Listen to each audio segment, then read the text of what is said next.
In this video, you'll learn safe ways to save for retirement. Not everyone possesses the foresight or means to save for retirement. Moreover, even for those diligently setting aside funds for their golden years, success isn't assured due to the unpredictable nature of today's financial landscape.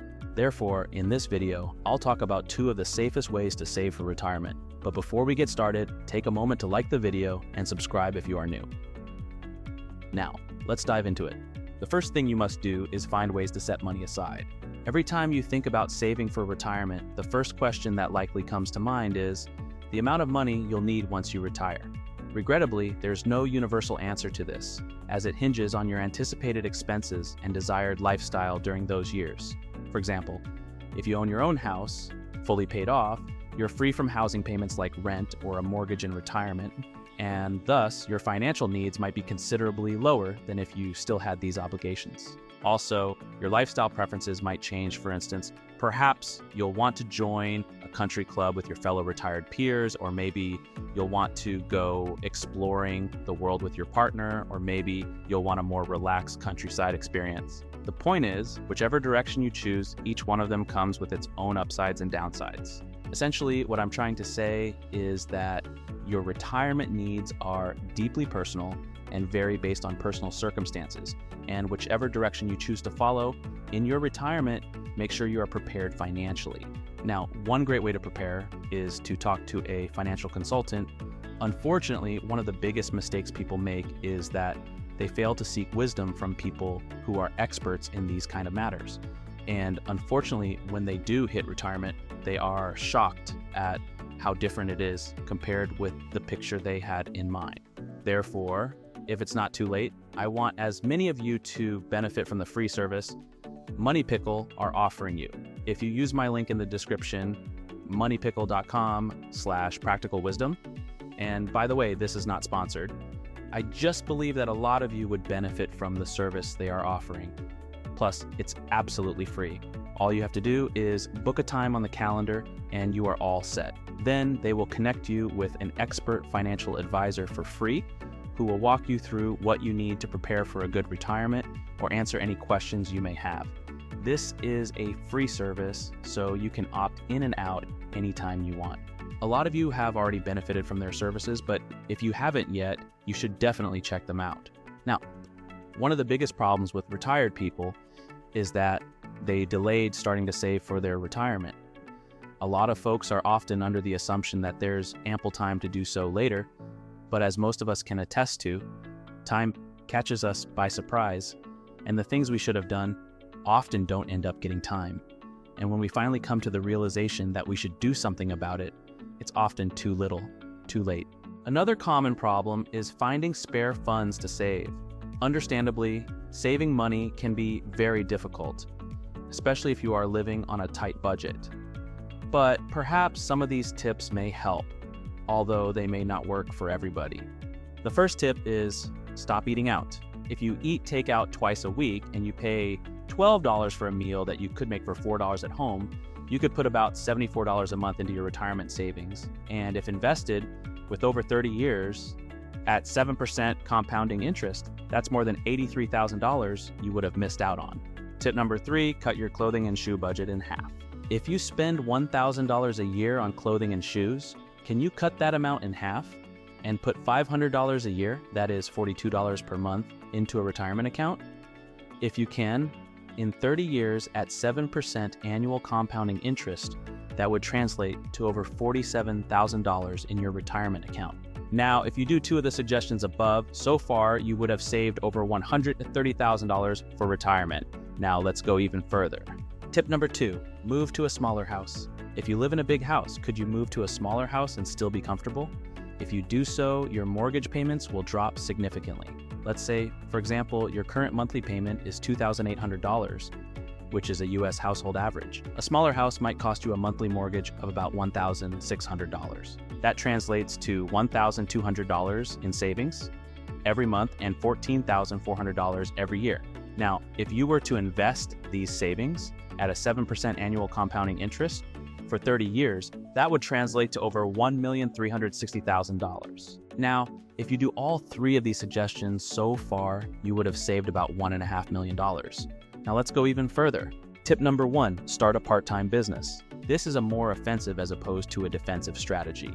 Instead of looking only at expenses to cut, consider working a few extra hours per week, perhaps at your own business, and putting that income toward your retirement savings. Let's say you manage to start a business that makes about $6,000 a month in profit or $72,000 a year.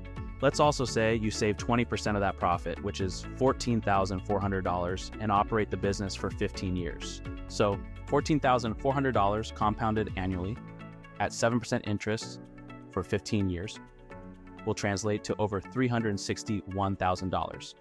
Now, if you did all the tips above, that will add up to $1,851,000 of extra money you can spend in your retirement. Now, does that sound good to you? Also, bear in mind that this is only for making a few lifestyle changes. We haven't even added money from your 401k or other savings. If you add them up, the amount will be significantly higher. The only rule here is that you must start saving and investing early to truly benefit from compounding interest. And this leads us to the second point. The second surest way to save for retirement is to start developing the habit while young or right now.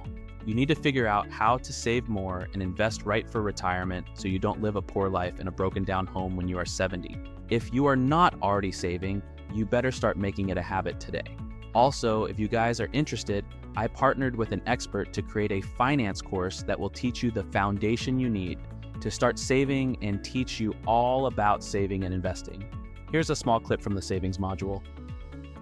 Hello, my name is Jack Warner, and this is a video part of our personal savings video series. And in this video, I'm going to be covering some high yield savings accounts and how we can start generating some wealth with these accounts, and what kind of funds we can use to put into these accounts. So first of all, what exactly is high yield? That sounds such like a big financial term that financial gurus use, and it's annoying that they use this kind of terminology, but it's something we have to understand. In a lot of our other videos, we've mentioned the emergency fund several times in the personal savings, especially in the personal savings video series. In this video, I'm going to break down what exactly is emergency fund, how we can fund it, where we should even put it, and what should I spend it on, and why I should have it. So, what is emergency fund? If you want access to all the teaching, all you have to do is join and become a member of the channel, which costs only $39 a month. Now, if you start saving $100 a month when you are 25 for 40 years and invest that money in an index fund, say the S&P 500, at 10% annual compounding interest over the next 40 years, that money will have grown to over $531,000. Now, if you, however, started saving $100 at 35 for 30 years, assuming everything else was the same, that will translate to slightly over $197,000.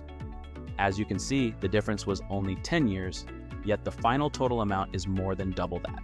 This simple example is telling you that time is your biggest and greatest advantage, so use it.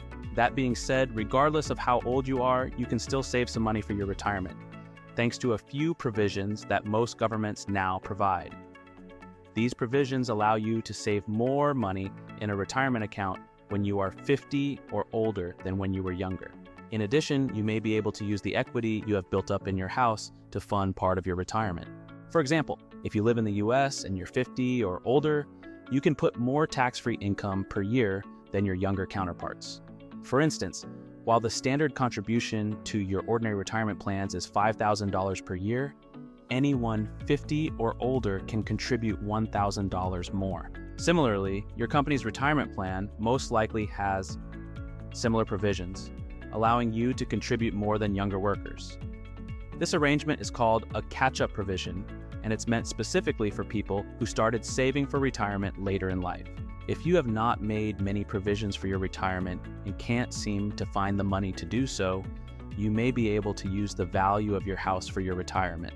Assuming you are 45 years old and have 15 years left to pay for your house, which is worth $240,000 now and will likely be worth over $450,000 when you turn 60. Rather than staying in the house during retirement, you can sell it and move to a smaller house that costs far less. If you can sell your house for $450,000 and buy a smaller house for $300,000 or $350,000, you will have $100,000 to $150,000 to add to your retirement account. Alternatively, you can stay in the house and get a reverse mortgage as soon as you need income, say when you turn 65. This is how reverse mortgage works. A bank essentially repurchases the house from you, except that you continue to own and live in it. In the US, for this to work, you must be at least 62 and be the full owner of the house. The bank then sends you monthly payments or a lump sum. Well, thank you so much for watching. Make sure you check out my course and Money Pickle. With that said, have a great day, and I'll see you in the next one.